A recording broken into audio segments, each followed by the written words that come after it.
Territoire d'info, Public Sénat, Sud Radio. Bonjour à tous et bonne journée. Nous sommes ensemble pendant une heure. Bienvenue dans la matinale de Public Sénat de Sud Radio avec la presse quotidienne régionale. Territoire d'info, c'est une heure de direct. On retrouvera bien sûr notre invité politique à 8h. Aujourd'hui, c'est Alexis Corbière, le porte-parole de Jean-Luc Mélenchon. Dans un instant, le JT des territoires, suivi du débat des éditorialistes de la presse quotidienne régionale. Puis vous retrouverez le Zapp Élysée, le premier zapping politique de la journée. Tout de suite, le JT des territoires.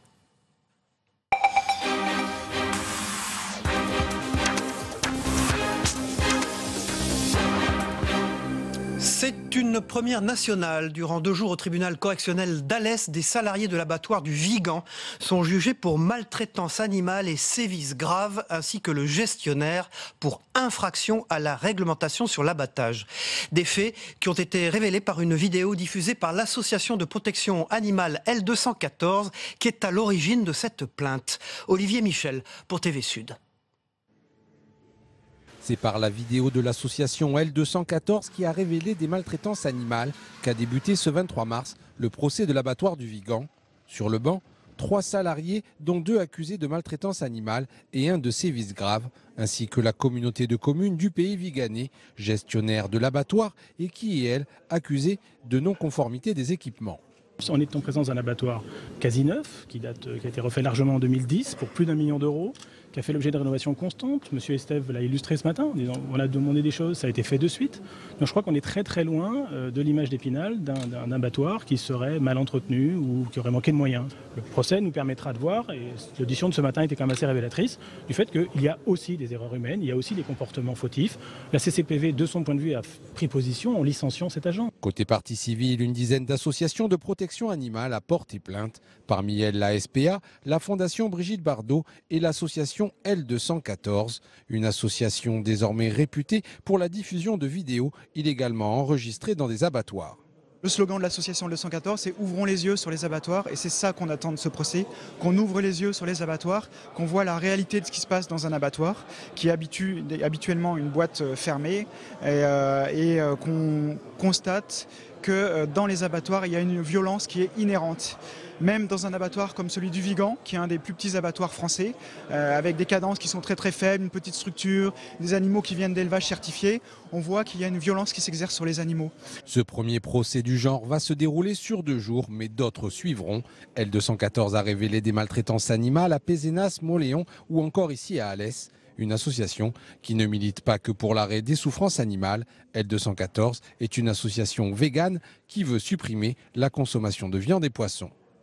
Les coopérations territoriales, une nouvelle donne importante dans la réorganisation des grandes régions. Exemple avec le rapprochement entre Bordeaux Métropole et la communauté d'agglomération de Libourne. Il s'agit d'une première pour ces 2 entités qui ont posé les bases d'une coopération. Elle devrait avoir lieu d'ici 2018. Julien Privat pour TV7 en Gironde nous le raconte. Rencontre historique entre Alain Juppé et Philippe Buisson. Les 2 maires travaillent désormais ensemble sur un plan de coopération territoriale. Il faut sortir de cette idée que le développement de la métropole se fait au détriment des territoires qui l'entourent. Je pense qu'au contraire, il y a complémentarité. Je prends un seul exemple, l'extraordinaire attractivité touristique de Bordeaux. Le nombre de visiteurs est passé de 2 millions il y a 10 ans à 6 millions l'année dernière.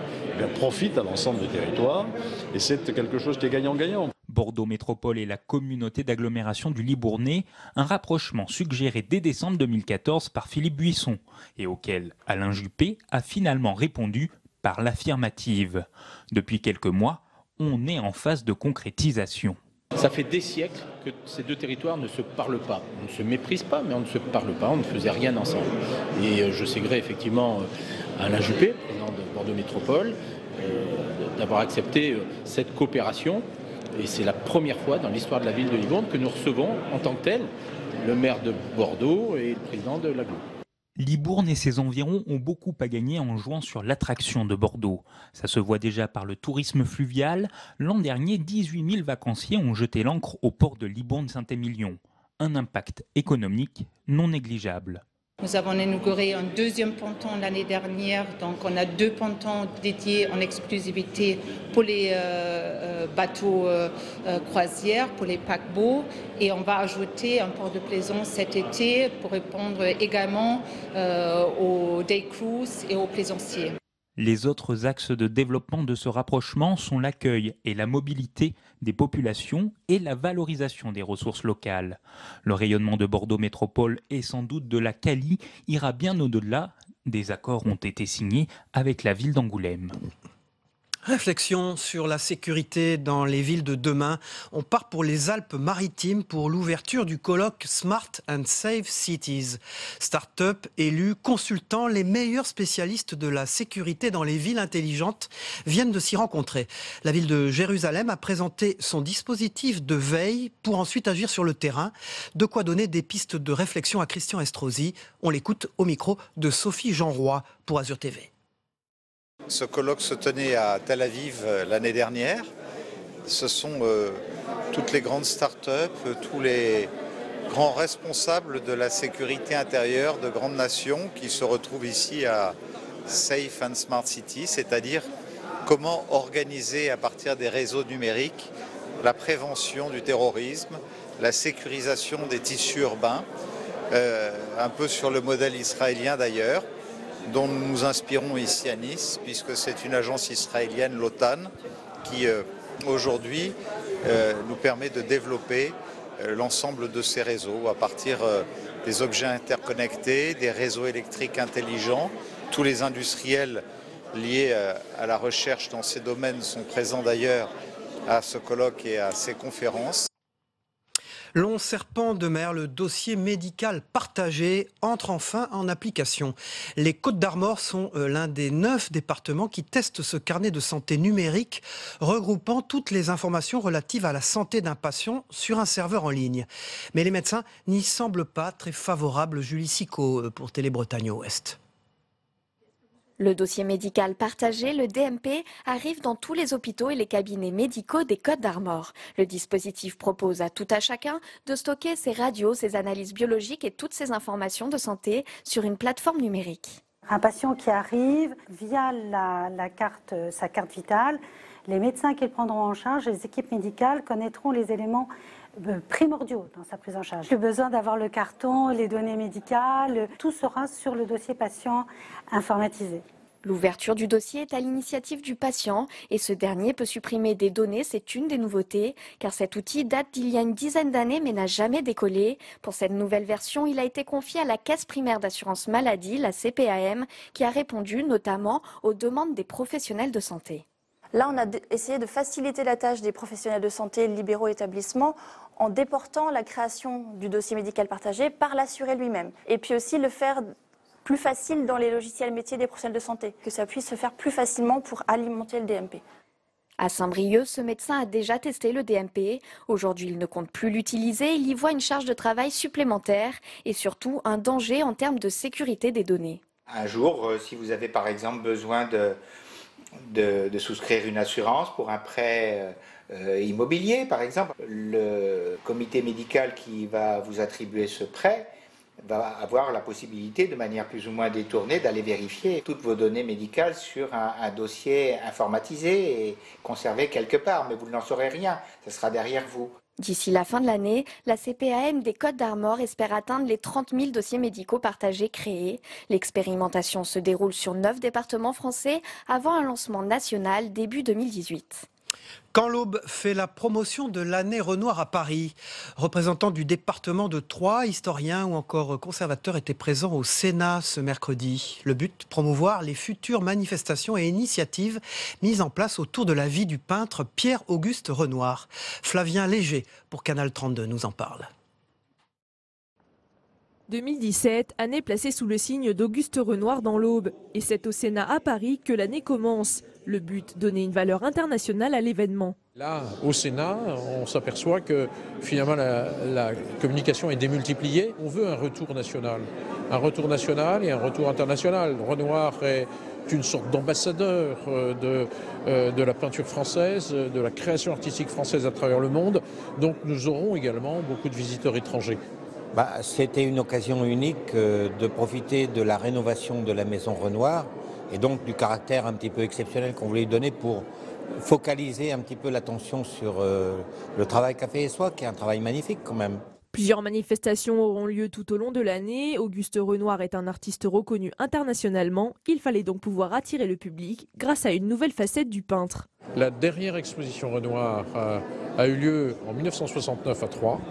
Et vous avez bien compris qu'avec la renommée qu'ont les œuvres de Renoir, il est très très difficile de faire une exposition avec plus de 40 œuvres de Renoir qui seront présentes. Elle va montrer une autre facette de Renoir à travers une production très diverse. Il y aura des sculptures de Renoir aussi. Et les liens importants qu'avait Renoir avec Pablo Picasso qui possédait une collection importante de Renoir. Si cette année est dédiée à Renoir, ce n'est pas un hasard. L'événement coïncide avec la rénovation de la maison du peintre à Essoyes, une bâtisse acquise en 2012 par la commune. Donc nous l'avons acheté en 2012. Et nous avons beaucoup d'aide du public, mais également du privé. Le coût d'achat de la maison, c'est 600 000 €. Le coût de la réhabilitation, c'est 1,1 million.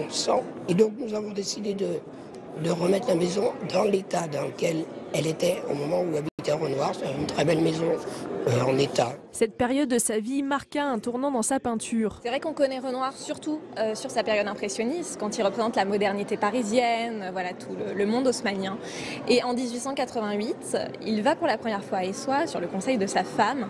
Et là, on retourne à des termes plus ruraux. Et on va avoir un retour sur la tradition. Il y a aussi un regard sur l'art du 18e et sur cette question voilà, de l'idéal. Et c'est tout ça qui prend naissance à Essoyes et qu'il va développer sur les 30 dernières années de sa vie dans son œuvre. 40 œuvres de la période d'Essoyes du peintre seront présentées au musée d'art moderne. Ainsi, ils espèrent attirer plus de 20 000 visiteurs. Et pour finir ce journal, si vous avez du temps ce week-end, plantez des haies. Une opération pour réimplanter des forêts linéaires dans les Vosges. Lancée cette semaine, cette initiative a pour but d'inciter particuliers, agriculteurs, associations ou collectivités à réimplanter ces forêts presque disparues du département aujourd'hui. Stéphanie Renaud pour Vosges Télévisions nous le raconte. Des parcs entourés de haies sauvages, c'est un paysage agricole presque disparu des Vosges, mais qui tente tout doucement de renaître. Depuis 2001, le conseil départemental incite agriculteurs et particuliers à réimplanter des haies champêtres via des programmes d'aide. Mais en 15 ans, ce sont seulement 16 km qui ont été plantés dans les Vosges, autant dire très peu, d'autant que les arrachages se poursuivent. Pour enrayer cette situation, le département, en partenariat avec la Fédération de chasse, la Chambre d'agriculture et le Conseil d'architecture, d'urbanisme et de l'environnement ont lancé ce mardi l'opération Planter des haies. La personne qui veut planter des haies a simplement à préparer le terrain. Et alors après, quand son dossier, si son dossier est retenu, donc ça se décidera au mois de septembre, on lui fournit les plans, le paillage et on fournit aussi la plantation. Un dispositif gratuit donc pour le particulier, mais aussi l'association, la collectivité ou encore l'agriculteur qui doivent en retour s'engager à entretenir la haie pendant 10 ans. À la ferme de Braquemont, le lycée agricole de Mirecourt, où on lançait justement l'opération ce mardi, la première plantation date de 1999. Depuis, buissons, sureaux, saules ou encore acacias entourent les parcs où les animaux pâturent. Un des intérêts importants des haies, c'est l'aspect brisement. Alors pour un bâtiment, pour des animaux, on le verra là-haut pour des cultures, abriter les cultures des vents. Véritable abri pour la biodiversité, cette forêt linéaire permet également de retenir l'eau dans les sols. À la ferme de Braquemont, on est totalement convaincu par tous ces avantages. Pour les responsables, la haie champêtre souffre pourtant d'une mauvaise réputation. La haie en Lorraine, elle était vécue comme le fruit d'un mauvais travail. C'est-à-dire que c'est quelqu'un qui avait laissé à l'abandon une zone, donc il y a eu des épines, il y avait des épines, donc c'était vu négativement, tout simplement. Ou encore, autre origine des haies, c'était deux personnes qui ne s'entendent pas, qui ont mis des clôtures éloignées les unes des autres, et au milieu est née une haie. Donc à chaque fois, il y avait un aspect négatif derrière cette haie. Aujourd'hui, ce retour aux haies champêtres vient surtout de l'agriculture biologique et n'a pas encore trouvé sa place dans le conventionnel. Mais la PAC, qui encourageait autrefois les grandes surfaces cultivées, a changé depuis peu ses directives. Cette politique agricole commune, le règlement européen, nous oblige à préserver des endroits naturels. Haies, mares, murets, arbres isolés, tout ça, ça n'existait pas avant. Le temps et la pédagogie permettront peut-être de changer les mentalités. C'est en tout cas ce qu'espèrent les partenaires de l'opération. Plus d'informations sur le site internet de la Fédération de chasse des Vosges qui s'affiche en bas de l'écran. Voilà, fin de ce journal. Dans un instant, c'est le débat des éditorialistes de la presse quotidienne régionale. Mais tout de suite, la une de vos journaux ce matin.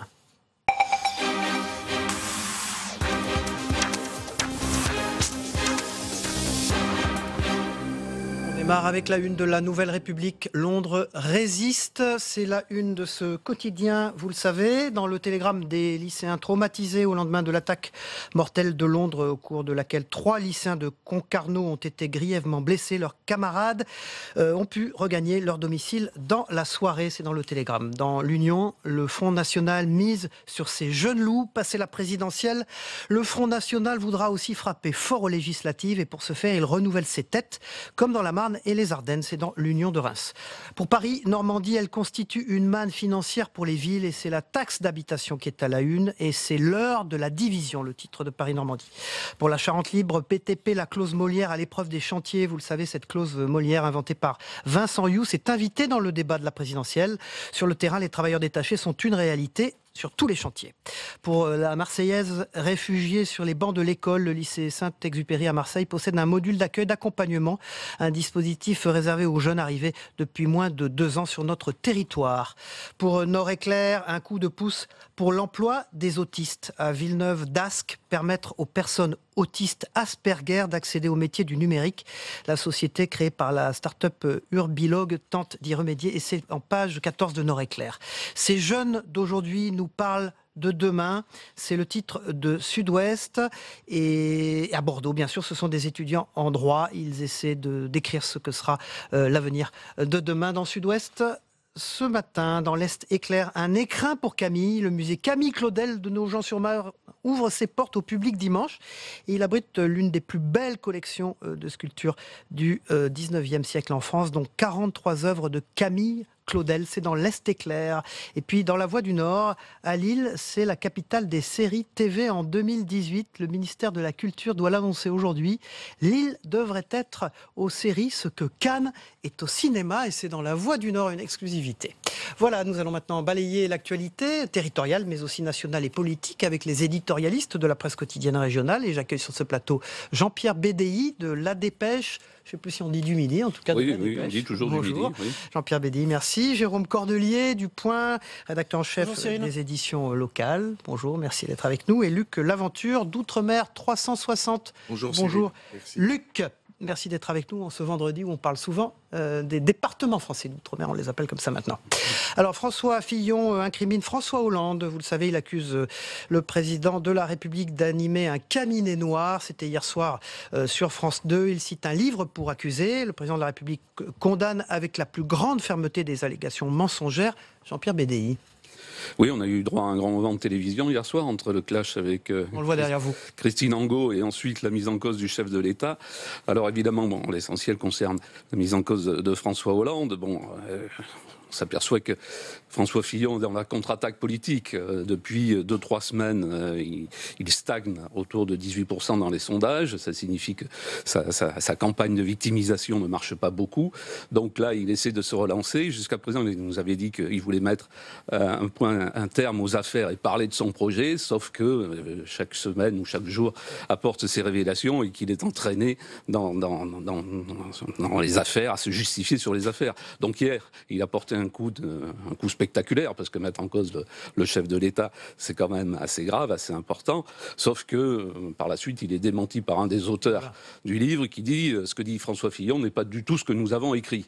Donc, il utilise nos écrits pour justifier son propos. Voilà, donc on avait déjà eu droit de la part de François Fillon à des termes très, très, très spectaculaires, du style assassinat politique. Là, maintenant, c'est un coup d'État, un scandale d'État. On voit que l'objectif, c'est essayer de solidifier son électorat, mais manifestement, ça ne marche pas au-delà de son électorat. Est-ce que vous pensez que François Fillon est aux abois comme on décrit ce matin? C'est une stratégie de quelqu'un qui est aux abois. Bien sûr, et on est à 1 mois du premier tour, il est à 18%. Il faut quand même se rappeler qu'en 2012, Nicolas Sarkozy avait réussi à faire 27%, et que François Fillon lui-même, au lendemain des primaires, était entre 25 et 30%. Donc il est 3e, si on peut dire, dans le classement des sondages pour la présidentielle. Il est loin d'être qualifié. Donc effectivement, il utilise tous les moyens qu'il considère à sa disposition pour refaire son retard. Jérôme Cordelier. Sur François Fillon, est-ce que vous pensez que François Fillon est dans une stratégie désespérée, entre guillemets, comme beaucoup d'observateurs le décrivent? Je serais plus prudent que mon confrère, parce qu'on n'en sait rien, quoi. C'est-à-dire que je pense que c'est une accusation très grave, mais enfin, je vous trouve assez affirmatif sur les choses.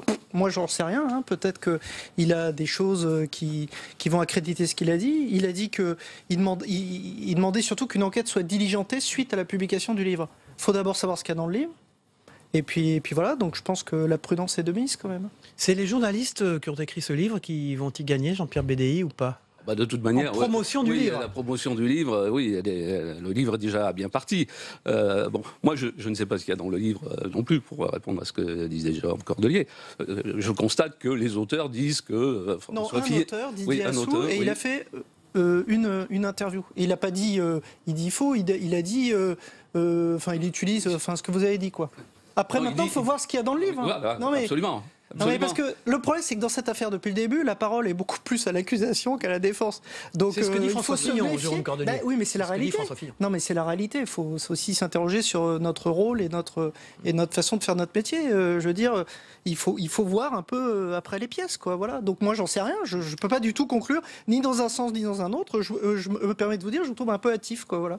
Non, mais moi, je me fie à ce que dit l'auteur. Je n'aurais pas dit ça si, effectivement, il n'était pas intervenu. Il faut voir ce qu'il y a dans le livre. Il faut voir ce qu'il y a dans le livre. Luc Laventure, c'est Haro contre François Fillon, c'est tout le monde contre François Fillon, comme il le dit. Pas partout, en tout cas pas partout outre-mer, puisque les choses me semblent beaucoup plus équilibrées. Et je suis d'accord avec Jérôme, je pense qu'effectivement, il faut nuancer les choses. On a des procès à charge. Même hier, effectivement, l'auteur ne dit pas, il ne dit pas oui, il ne dit pas non de façon impériale, il dit on ne sait pas. Donc, point d'interrogation. Donc, soyons plus nuancés. Alors, Jean-Pierre BDI, un poids lourd du gouvernement, Jean-Yves Le Drian, soutient Emmanuel Macron. Ça y est.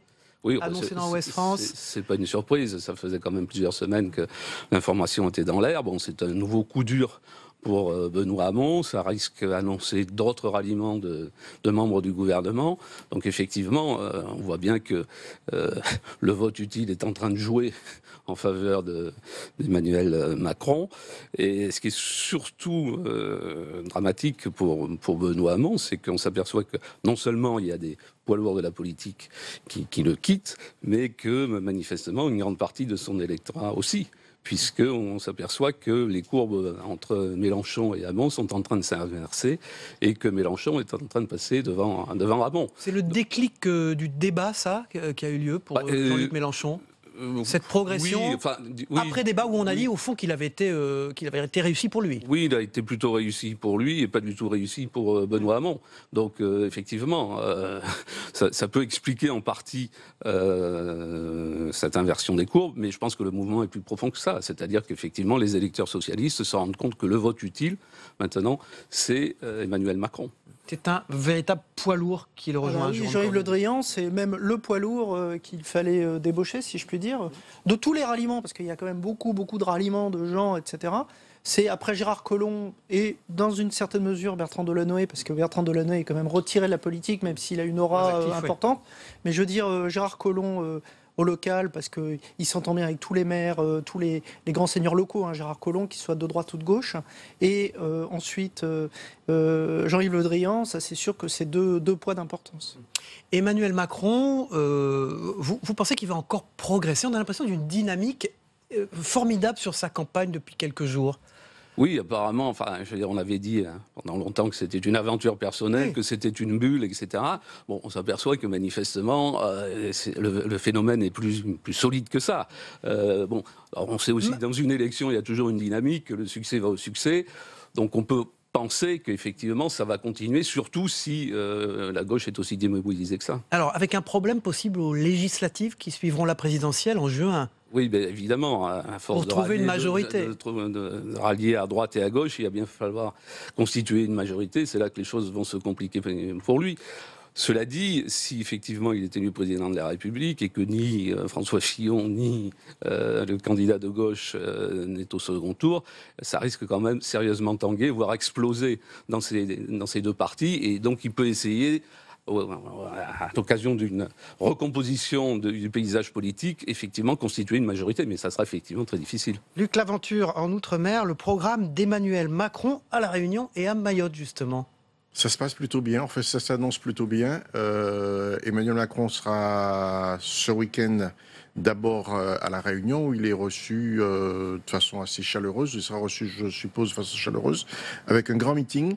Et le lendemain dimanche, il part pour Mayotte. Donc il va vraiment balayer le spectre total après son passage aux Antilles, le passage à La Réunion dans l'océan Indien, fera qu'effectivement, il aura un contact très direct avec les élus et la population d'outre-mer qui se bousculent également au portillon, comme cela se passe sur le plan national.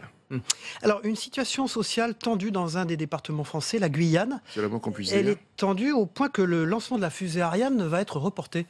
Trois choses. Hier, on a appris que, par exemple, le vol Air France qui devait atterrir à Cayenne avait été reporté au milieu de l'Atlantique. L'avion a fait demi-tour. Un autre avion d'Air Caraïbes qui devait atterrir quelques heures après était détourné sur la Guadeloupe parce que la situation ne permettait pas de recevoir ces deux avions. Ce qui est, sur le plan symbolique, quelque chose de fort. C'est-à-dire que l'accompagnement des passagers ne pouvait pas se faire. La circulation est bloquée.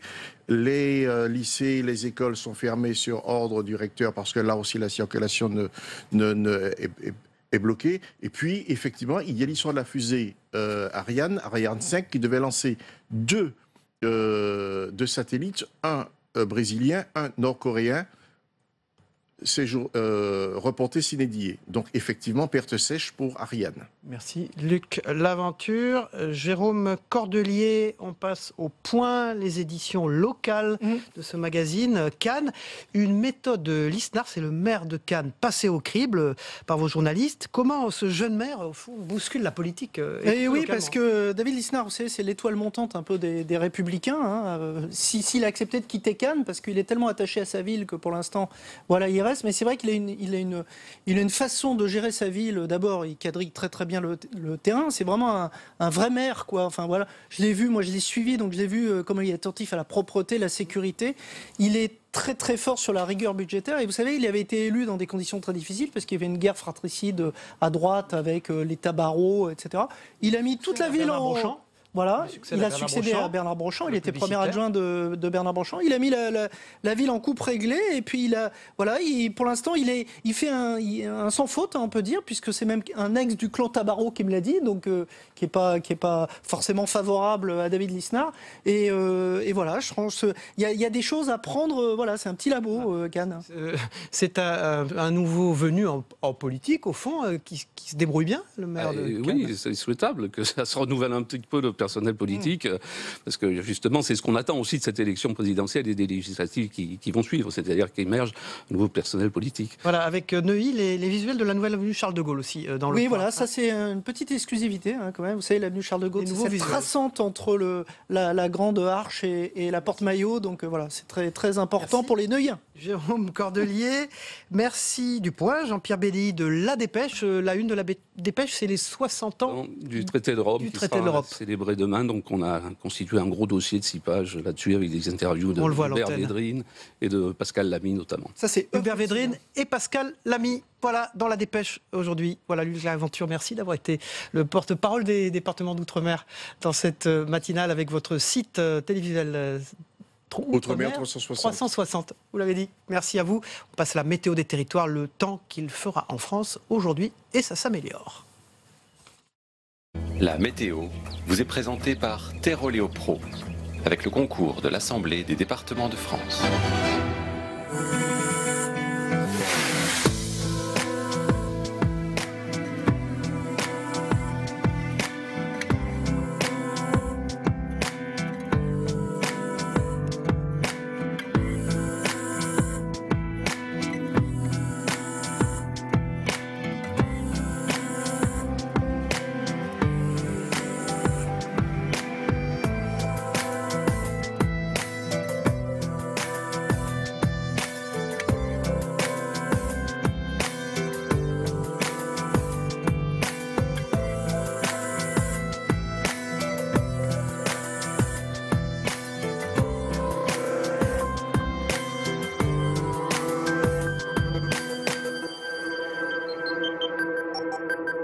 C'était la météo avec Terre Pro et l'Assemblée des départements de France.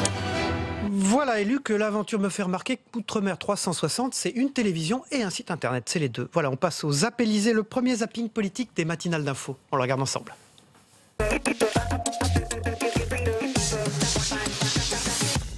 Vous avez éteint votre téléphone portable ? Je n'ai pas sur moi et je vous assure que je ne reçois jamais de SMS pendant les émissions. Ah, parce qu'on s'était aperçu que vous échangiez des SMS pendant le débat, c'est faux ? Encore une calomnie supplémentaire. C'est assez incroyable, mais... C'est-à-dire ? Il a passé au moins la première partie du débat à lire ses SMS ou envoyer des SMS. Bon. J'ai fait une erreur de jugement. Et donc ces costumes, je les ai rendus. Vous les avez rendus à celui qui me les a offerts, tout en lui conservant mon affection. C'était une erreur. Vous les aviez portés ? Oui, je les avais portés. Oui, je les avais portés. Les électeurs républicains vont dans les 30 jours qui viennent me choisir comme plan B. C'est vous le plan B ? Progressivement, oui. Vous parliez de votre bracelet, moi j'ai rendu les costumes. Voilà. Alors, les applaudissements, on n'est pas dans une arène, s'il vous plaît. J'ai fait une erreur. C'est une image, je vais vous dire, qui évidemment me blesse, dans laquelle je ne me reconnais pas, et qui m'a fait souvent penser à Pierre Bérégovoy. Parce que vous avez été tenté souvent penser à Pierre Bérégovoy. De mettre fin à vos jours ? En tout cas, j'ai compris pourquoi on pouvait être amené à cette extrémité. Pourquoi ça passe pas? Mais parce que là, il y a tous ces fans qui, voilà, ils font ce qu'ils veulent. Hein. Mais le coup de Bérégovoy, monsieur, ça choque les gens. Ma question, si j'en ai une, elle est la suivante. Est-ce que vous nous faites un chantage au suicide? J'ai pas dit ça, madame. Vous croyez pas que ça nous fait mal, nous, de nous voir insultés, diffamés en permanence? Ce matin, sur RMC, monsieur Dosière m'a diffamé gravement. C'est un scandale épouvantable. C'est un vol de l'argent des contribuables tout à fait considérable. Tout à fait. Bien. Ça porte sur des dizaines de millions. Je vais aller beaucoup plus loin, monsieur Pujadas. Je vais mettre en cause le président de la République. Monsieur Dosière il a eu dit ce qu'il a envie de dire, c'est son problème, c'est pas le mien. Il a eu un comportement de voyou. Les soutiens à la candidature d'Emmanuel Macron se multiplient. Hier, c'était l'ancien garde des Sceaux de Jacques Chirac, Dominique Perben, qui a annoncé son ralliement. Il sort des caricatures de la gauche, de la droite, etc. Et il propose une orientation qui me paraît être tout à fait positive. Aujourd'hui, plusieurs ministres de François Hollande ont ou vont sauter le pas. Cet après-midi, Jean-Yves Le Drian dans une interview au quotidien Ouest France. Jean-Yves Le Drian, c'est un responsable politique pour lequel j'ai beaucoup de respect et qui, en Bretagne, a construit justement une majorité de projets qui est assez voisine de la démarche qui est la nôtre. Vous ne trouvez pas ça moche ? Non, pas du tout. Je pense qu'au contraire, ça crédibilise la démarche d'Emmanuel Macron, puisque Jean-Yves Le Drian est sans doute l'un des meilleurs ministres de la Défense que nous ayons eu. Qu'est-ce que vous pensez du ralliement de Jean-Yves Le Drian à Emmanuel Macron?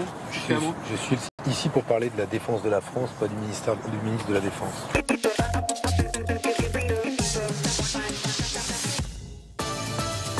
Territoire d'info, Public Sénat, Sud Radio.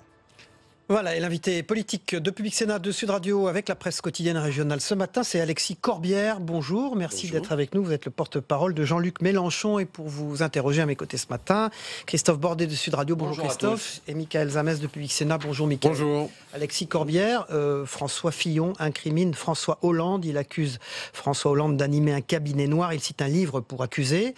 Le président de la République, de son côté, condamne avec la plus grande fermeté des allégations mensongères. Faut-il une enquête ? Pourquoi pas, mais surtout là, bon, la situation est assez confuse. Pourquoi pas une enquête ? Je sais, moi, tout ce que je comprends, il met en cause, il s'appuie, M. Fillon, sur un livre rédigé par deux journalistes qui, lorsque j'écoute les deux journalistes, disent précisément dans ce livre, ce n'est pas ce qu'on dit, donc ça devient un peu compliqué.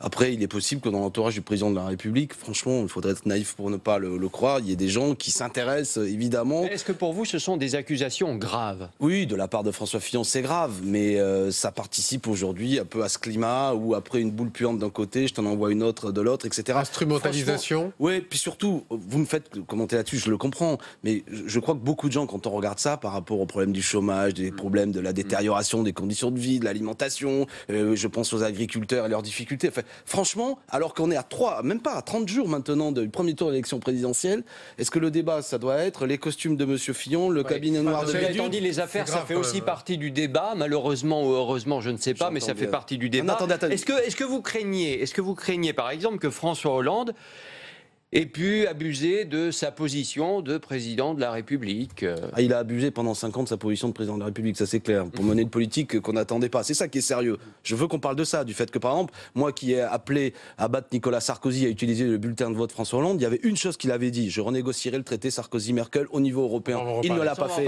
Non mais je vous taquine en faisant une pirouette, mais c'est ça le fond du problème. La grande manipulation de M. Hollande et son cabinet noir, je vais vous dire comment il s'appelle, c'est son gouvernement qui pendant 5 ans n'a pas fait ce pourquoi il avait été au moins, enfin je veux dire, il a mené une politique totalement contraire. Je veux terminer sur une chose parce que les affaires, c'est pas un à côté, ceci dit. Je fais pas une pirouette. Il y a un problème sur les relations d'argent qu'a M. Fillon avec des gens importants. Il y a un problème sur le fait qu'il puisse accepter, même s'il l'a rendu, un costume par un homme, Robert Bourgi, qui est quand même connu comme étant, comment dirais-je, la pointe avancée de réseaux d'argent liés à l'Afrique qui sentent pas bon. Je veux dire, comment on peut être Premier ministre de la France et considérer normal que M. Bourgi puisse nous offrir un costume? Il y a là quelque chose qui est terriblement grave, terriblement. Alors, et d'ailleurs, France 2 se ridiculise en mettant face à M. Fillon pour aborder un tel sujet, une écrivain complètement à côté de ses pompes qui, il y a quelques semaines, nous expliquait qu'il fallait que François Hollande soit candidat. C'est des sujets sérieux et je pense que... Mais par rapport à ce que dit, est-ce que François Fillon peut encore être président de la République? Mais François Fillon, il est candidat de la droite. C'est à la droite d'en décider. Je suis pas un homme de droite. Moi, je suis pour qu'il soit battu par Jean-Luc Mélenchon.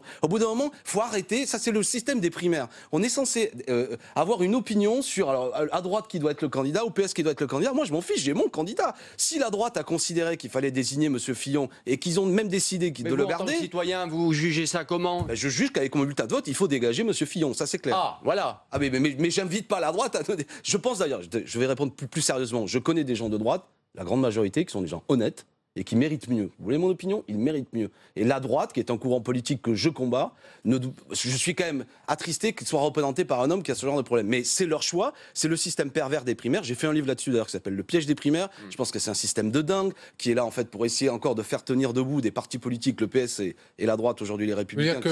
Bon, mais c'est leur problème. À la situation qu'on connaît aujourd'hui, oui. Que ce soit pour François Fillon ou même pour Benoît Hamon. Bien sûr. Parce que je pense que les primaires déjà, bon, il y a un système là qui s'est auto-bloqué, c'est-à-dire vous désignez quelqu'un par un système où les gens viennent voter, puis après, comme on l'a vu avec M. Fillon, il dit mais non, j'ai plus de compte à rendre, j'ai une forme de légitimité, je suis indébranchable. Et deuxièmement, de la part de la primaire du PS, c'est rassembler des choses qui ne peuvent pas être rassemblées. C'est-à-dire comment faire croire. Il n'y aura plus de primaires selon vous en France? J'espère qu'au moins, comment dire, nourri de l'expérience, on ne va pas refaire le même numéro. Parce que je viens interpeller Benoît Hamon en profitant de cette émission. Évidemment, Benoît Hamon est choqué par le fait que Le Drian et M. Valls ne le soutiennent pas. Mais si ça avait été Valls qui avait gagné la primaire, Benoît Hamon, il aurait soutenu Valls contre nous, contre Jean-Luc Mélenchon. C'est cohérent, ça. Il essaie de mener une campagne, Benoît Hamon, où il prend beaucoup de mots de Jean-Luc Mélenchon. Mais ce qu'il est en train de nous dire en étant choqué, c'est que si Manuel Valls avait gagné la primaire, il aurait mené campagne pour Manuel Valls. Benoît Hamon, il parle de trahison. C'est incohérent. Il parle de trahison de la part de Jean-Yves Le Drian, de Manuel Valls. Oui, mais précisément, cher Michael, par rapport à une trahison, par rapport à un système qui me semble, comment dirais-je, pas raisonnable, qui me semble, comme je l'ai dit, être un piège. Je profite de le réinterpeller Manuel Valls, Benoît Hamon. Benoît, si tu avais été battu dans la primaire, à un mois du premier tour, Jean-Luc Mélenchon aurait été candidat, tu aurais soutenu Manuel Valls contre Jean-Luc Mélenchon? C'était le principe de la primaire. Principe absurde. CQFD. Voilà. Donc arrêtons ces trucs. Voilà, franchement, c'est la politique de Manuel Valls et le reste a fait beaucoup de mal au pays. Bon, et il faut être clair. Nos concitoyens ont besoin de choses claires. Pas dans le tourlot, pas de trucs où on se rassemble. Et du côté d'Emmanuel Macron, on se réconcilie de manière... Voilà. Du côté d'Emmanuel Macron, les soutiens qui s'accumulent, vous voyez ça comment? Jean-Yves Le Drian, par exemple, c'est quoi pour vous? C'est quoi comme signe? C'est le candidat du gouvernement. Il y a 2 candidats du gouvernement. Il y en a un, Benoît Hamon et Emmanuel Macron. Oui, la main de François Hollande derrière? Non, je vois surtout la main de sauf qui peut, quoi. Bon. Je ne sais pas si François Hollande contrôle beaucoup de choses aujourd'hui, mais non, mais c'est surtout, et je ne crois pas que ce soit faire injure aux uns et aux autres, c'est la politique du gouvernement qui sera perpétuée dans le vote Emmanuel Macron. Ouais. Moi, je pense qu'il faut en finir, tourner la page. Vous auriez du mal à appeler Emmanuel Macron au deuxième tour, par exemple? À voter Emmanuel Macron? Non, mais sincèrement. Voilà. Un duel, Emmanuel Macron, Marine Le Pen. Vous auriez du mal, ça vous écorcherait la bouche de dire Emmanuel Macron?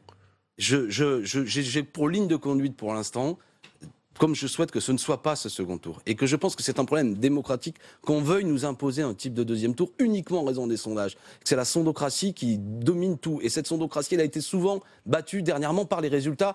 Je ne rappelle pas, celui qui à droite devait gagner la primaire, celui qui au PS devait gagner la primaire. Vous ne répondez pas vraiment à la question. Non. je répondrai au soir du premier tour, évidemment. Et je vais vous dire une chose. Moi, je suis un adversaire de l'extrême droite. Mais je pense que les politiques libérales, ubériser la société, fait aussi le jeu de l'extrême droite. Vous voyez ce que je veux dire? Donc si c'est Macron, vous voterez pour lui.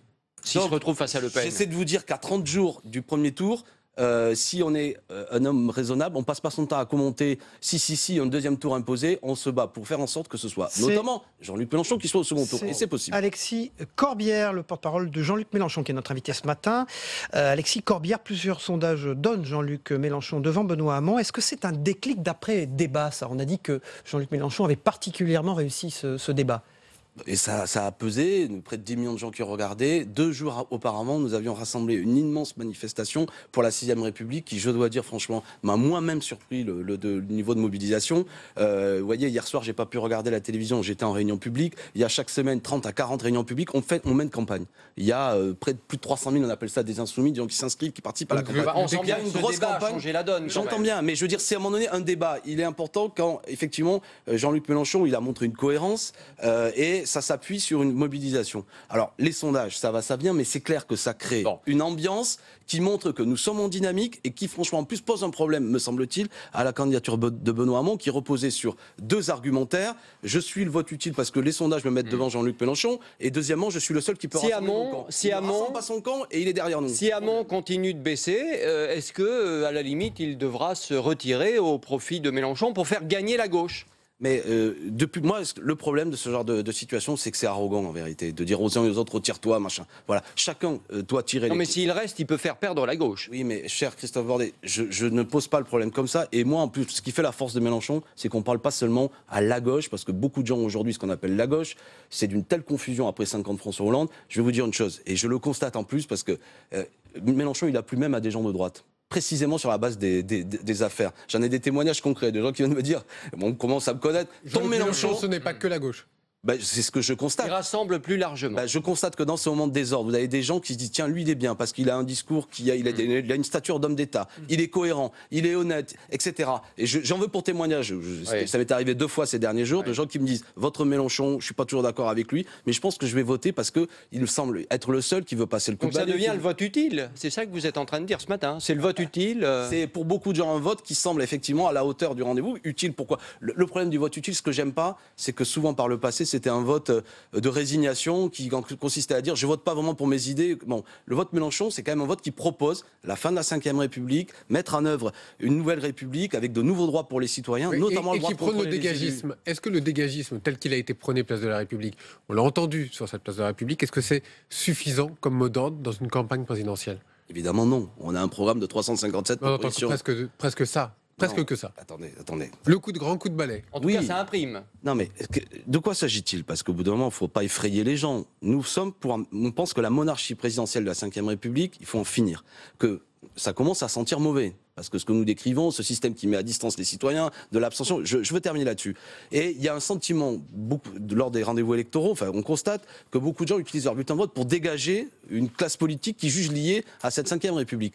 L'issue peut être violente de tout ça ou pacifique et démocratique. L'Assemblée constituante que nous proposons pour passer en 6e République, qui débattrait de nouveaux droits, est une manière démocratique d'organiser ce grand changement. Voilà ce qu'on dit. Donc, ça qui est au cœur du programme de Jean-Luc Mélenchon, au-delà des questions sociales, où effectivement il y aura un programme de partage des richesses, d'augmentation de salaire, des questions écologiques, etc. C'est ça qu'on veut dire quand on dit attention, mais quand même, une majorité à vouloir faire ce grand changement, le bulletin de vote Mélenchon. Mais quand même, le terme dégagisme même, est-ce que c'est pas populiste un peu? Est-ce que c'est pas surfer sur quelque chose qui est populiste? Si j'ai pas de problème à vous le dire.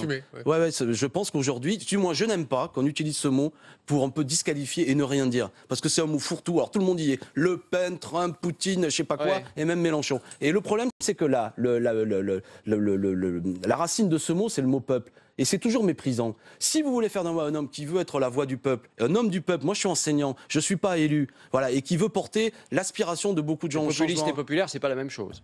Non mais d'accord, mais c'est quoi le populisme? Qu'est-ce que vous appelez le populisme? C'est un mot, vous-même, cher Christophe Bordet, vous seriez incapable... C'est surfer, par exemple, sur des propositions qui sont pas tenables. Plaisir comme ça. Voilà, je veux... gratuit, ça mange pas de pain? Non, si, ça mange beaucoup. Je veux faire plaisir au peuple, oui. Oui, je surfe sur le sentiment de colère, oui. Et alors, quels sont les candidats qui ne veulent pas faire plaisir au peuple? Parce que qu'est-ce qu'il veut le peuple? L'égalité, la justice, la démocratie, l'honnêteté, évidemment. François Fillon, quand on regarde son programme, on serre la vis quand même. Mais au profit de qui? Au profit de qui? Oui, mais d'accord, parce que lui, au profit de qui? Qui sont ses amis? Quand vous affaiblissez le service public, il y a moins de... Qu'est-ce qu'ils font les gens riches? Ils vont vers les cliniques privées. Qu'est-ce qu'ils font les gens? Ils vont vers les écoles privées. Donc vous enrichissez des secteurs privés qui profitent de cet affaiblissement de l'État. Et François Fillon est le candidat de ceux qui vont s'enrichir sur cet affaiblissement de l'État. C'est pas une question idéologique, c'est très concret. François Fillon est l'homme de ces puissances d'argent qui veulent effectivement l'affaiblissement de l'État pour faire de l'argent. Mais moi, je suis le candidat de ceux qui veulent au contraire l'égalité entre les citoyens. Et l'outil pratique de la République pour l'égalité entre les citoyens et la justice, c'est le service public. C'est un débat très concret, d'accord? Le service public, c'est le patrimoine de ceux qui n'en ont pas. Et c'est une question, s'il n'y a pas d'hôpital public, s'il n'y a pas d'une école de qualité et ainsi de suite, alors en fait, le mot de République dont on se gargarise n'a aucun sens. Alexis Corbière, Marine Le Pen est à Moscou aujourd'hui, après avoir été quand même félicitée hier par le ministre russe des Affaires étrangères pour son réalisme. Il a dit la même chose d'ailleurs à propos de Donald Trump. Est-ce que ça confirme un peu plus la main de Moscou dans cette élection présidentielle française, d'une certaine manière? Qu'est-ce que vous entendez par la main de Moscou? Non, mais Madame Le Pen, vous savez... Quand Moscou donne son avis sur un candidat à la présidentielle française, quand même... Moi, j'ai pas d'opinion là-dessus. Ce que je sais, c'est que les choses soient claires. Je suis lassé parfois de ces attaques contre Jean-Luc Mélenchon uniquement parce que d'un point de vue géopolitique, nous pensons qu'il faut être un facteur de paix et arrêter ce discours belliqueux contre la Russie. Après, Madame Le Pen est liée à d'autres circuits d'argent, à des oligarques autour de Monsieur Poutine. Et moi, Monsieur Poutine... attaque Yannick Jadot, par exemple? Oui, par exemple, il faut arrêter ce petit jeu. Franchement, c'est ridicule. Alexis Corbière, porte-parole de Jean-Luc Mélenchon, on a vu que le service public était important pour vous, vous y êtes très attaché. Hier soir, bien sûr, il y avait une émission sur le service public à la télévision. J'ai cru comprendre au début de l'émission, quand on vous a interrogé sur la prestation de François Fillon, que vous avez trouvé l'émission pas tellement conforme à l'idée que vous faites du service public. C'est vrai ça? Je vais être honnête avec vous. Hier soir, je le répète, j'ai pas vu la totalité de l'émission, j'en ai vu des extraits. Moi, j'ai été déçu quand Jean-Luc Mélenchon avait été l'invité, qu'apparemment c'était plus une corrida et un cirque organisé, où on faisait venir des gens pour en fait leur faire jouer quasiment un rôle. Je me souviens du comédien Philippe Torreton face à Jean-Luc Mélenchon, qui devait absolument dire quelque chose que franchement il n'a pas dit, et que les journalistes lui disant allez, dites-le. Là, c'est pareil. Franchement, Madame Angot, de ce que j'en vois, elle était complètement à côté de ses pompes, pardon de l'expression. Ce type d'émission. Il faut être sérieux, c'est un débat sérieux. On invite des candidats, il faut qu'ils puissent s'exprimer. Bien sûr, le rôle du journaliste, c'est un peu de le faire le titiller. Et je trouve que là, il y a une forme parfois... Est-ce que l'argent public doit servir à ce qu'on a vu là? Il faut améliorer cette émission et faire en sorte qu'elle permette plus que les candidats expriment leurs idées et non pas cette espèce de cirque un peu où on vise chaque fois à le faire trébucher. Ça sert à rien. Bon, voilà, je crois qu'il faut effectivement revoir tout ça, même si c'est quand même intéressant parce que là on rentre dans un moment important où les gens vont regarder de plus en plus les émissions et voilà, pardon. Voilà, non, je vous en prie. Demain à Mont-de-Marsan, c'est les obsèques d'Henri Emmanuelli. Il va y aller, Jean-Luc Mélenchon? Non, il pourra pas y aller, mais je pense qu'il enverra un message. Il a envoyé un tweet. Moi, j'ai connu Henri Emmanuelli. C'est triste. Effectivement, c'était une figure du Parti socialiste. Moi, j'ai eu beaucoup de désaccords avec Henri Emmanuelli. Il avait un caractère rude, etc., etc. Mais il n'empêche évidemment que je me souviens aussi d'Henri Emmanuelli avec nous menant campagne pour le non au traité constitutionnel européen en 2005. Merci Alexis Corbière, porte-parole de Jean-Luc Mélenchon, d'avoir été notre invité. On passe au débrief de vos propos dans un instant. Merci.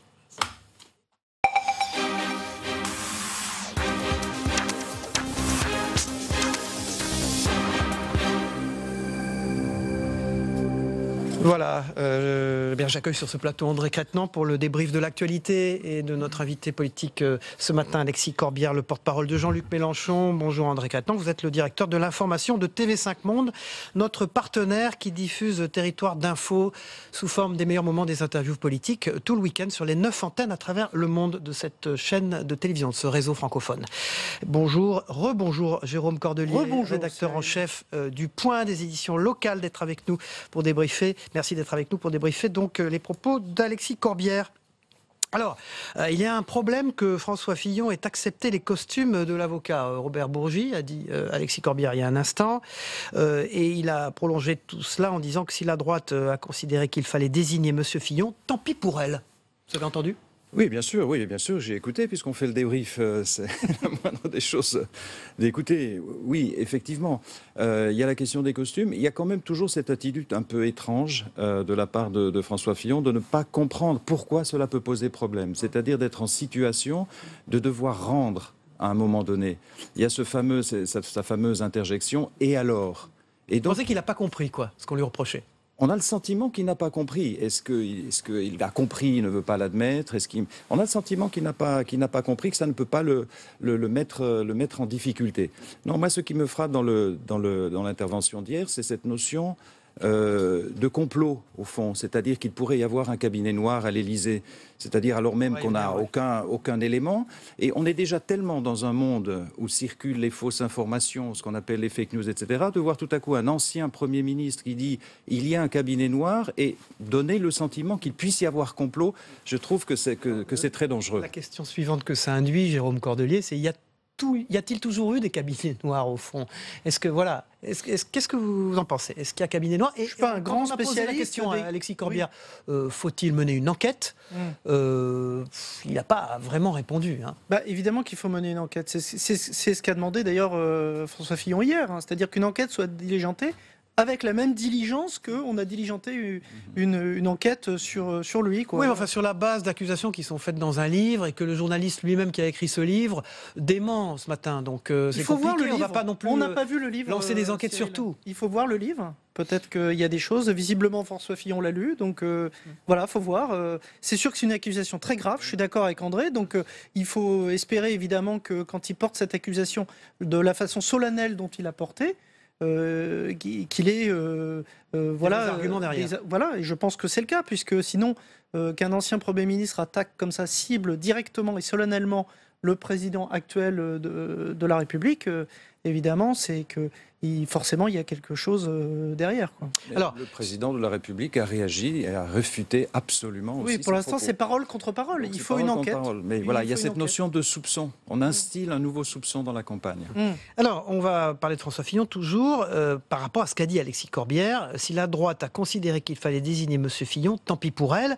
La droite mérite mieux, je l'ai dit. Et il parle d'un système pervers, celui des primaires. Voilà, puisque François Fillon, au fond, a pu dire « je suis indébranchable » parce que j'ai fait un beau score, d'ailleurs, à la primaire. Alors, effectivement, aujourd'hui, on a tendance à s'en prendre aux primaires, au système des primaires, disons, à remettre la faute de cette campagne un peu folle sur les primaires. Moi, je ne crois pas. Il n'en vaut plus, Alexis Corbière. Je ne crois pas. Je ne crois pas. Si les candidats avaient été désignés par les bureaux politiques, je ne pense pas qu'ils auraient réussi de la même manière à rassembler autour d'eux. Il y avait trop de personnalités, trop de tendances diverses, trop d'inimitiés aussi. Et je ne pense pas que cela aurait changé quelque chose. Je ne crois pas. Je ne crois pas. Je trouve que c'est une argumentation bizarre de la part de quelqu'un qui est le porte-parole d'un candidat qui en fait référence sans arrêt en disant « je suis le candidat du peuple ». Je trouve que c'est une argumentation bizarre de dire « il vaut mieux que les candidats soient désignés par des bureaux politiques ». Bizarre ou révélatrice, hein, on ne sait pas. Quoi. Donc voilà, c'est un peu curieux. Non, mais il pointe une problématique politique. Il dit « j'interpelle Benoît Hamon ». Donc Alexis Corbière qui est le porte-parole de Jean-Luc Mélenchon, hein, je le rappelle. Si cela avait été Manuel Valls, aurais-tu soutenu Manuel Valls contre Jean-Luc Mélenchon? Il pose la question à Benoît Hamon. Vous savez bien, Cyril, que s'il n'y avait pas eu les primaires, on aurait eu Nicolas Sarkozy à droite et François Hollande à gauche. Donc voilà, donc c'est le système des primaires. Finalement, les candidats qui sont sortis du système des primaires, c'était les candidats qui avaient le plus bossé cette élection-là, ce scrutin, et qui apparaissent surtout, et qui étaient, c'est important de le dire, les deux candidats qui étaient les plus arrimés sur le corpus de valeurs de leur camp. Sur leur électorat. Voilà, Benoît Hamon à gauche et François Fillon à droite.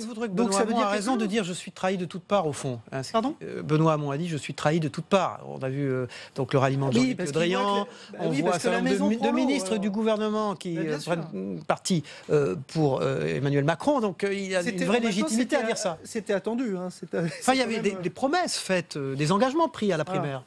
Oui, je pense qu'il n'était pas dupe des engagements. C'est des trahisons, le mot est peut-être fort. C'est en tout cas un lâchage, ça c'est certain. Mais je pense que c'est l'autre événement de cette semaine. C'est précisément le fait que Mélenchon est en train, si ce n'est de rattraper, voire de dépasser Hamon. Ça c'est vraiment plusieurs sondages un élément le donnent devant Benoît Hamon. Et je pense que c'est dû effectivement à sa très bonne campagne, au fait que c'est un très bon débatteur, c'est un showman. Non seulement il était excellent dans le débat de de lundi. Mais en plus, évidemment, dans ces meetings, il attire beaucoup de monde. On parle beaucoup de Macron et des gens qu'il attire dans ces meetings, mais c'est vrai que de son côté, Mélenchon attire aussi beaucoup de monde. Il fait une très bonne campagne. Ce qu'on voit aussi, c'est que l'électeur commence à décider pour qui il va voter, ce qui n'était pas le cas jusqu'à maintenant. On a à peu près 50% des gens qui ne savent pas encore pour qui ils vont voter. Ça reste encore extrêmement relatif. Mais ça monte. Relative. C'est en train de se cristalliser. Je crois qu'on est plus à 60% de gens qui ont décidé maintenant. On est très près du premier tour en même temps. On commence à être très près du premier tour. En même temps, cette campagne dont on n'arrête pas de dire qu'elle est un peu folle, etc., en fait, c'est assez cohérent. Je veux dire, la recomposition politique est en train de se faire sous nos yeux. Pour l'instant, elle reste dans un cadre républicain, donc il faut plutôt s'en réjouir. Et puis après, voilà, on sent... Et comme le dit André, bon, à un mois l'élection... Les votes commencent à se cristalliser. Bon, tout ça est pour l'instant assez logique. On a vu quand même qu'il y a eu un déclic d'après-débat. La télévision a beaucoup compté, pour Jean-Luc Mélenchon en tout cas. Qui était un très bon débat d'ailleurs, faut le dire, parce que au moins là, on a eu une discussion, un débat sur le fond. Pas trop pollué par les affaires, beaucoup de dignité de la part de tous les candidats, c'est-à-dire qu'il n'y a pas eu d'attaque en dessous de la ceinture, comme on dit. Donc c'était plutôt réjouissant pour ceux qui aiment la politique et les choses publiques. On termine sur le dégagisme. Il ne faut pas faire peur aux gens, a dit Alexis Corbière. La constituante, elle est organisée pour au fond, aménager ce grand changement. Voilà. Donc pour le changement, il faut voter Mélenchon. C'est ce qu'il nous a dit. Oui, alors pour le changement, il faut voter tout candidat. Enfin, tout candidat prône d'une certaine manière. C'est cette constituante, au fond, qui est au centre du jeu pour changement. Oui, ce qui est assez étonnant au fond, parce que si on élit un candidat, on élit un programme, et donc c'est assez curieux de se dire qu'on va élire un président, que juste après on va revoir toutes les règles. Ça me paraît, voilà, je suis pas sûr que ça va convaincre. Oui, je partage le point de vue de André, c'est un peu étonnant, oui. Est-ce que vous pensez que cette constituante, au fond, elle est plus destinée à mobiliser son électorat à lui, au fond, que de convaincre les Français dans leur ensemble? C'est ça la question. Sans doute. Oui. Sans doute. Oui, sans doute. J'imagine. Merci. C'est pas de nature à rassembler plus largement, effectivement. Non, merci. Je crois pas. André Crètenant, directeur de l'information de TV5 Monde. Merci Jérôme Cordelier, rédacteur en chef des éditions locales du Point. On passe au zapping politique, le zappélisé de Christophe Combarieux, qu'on regarde ensemble.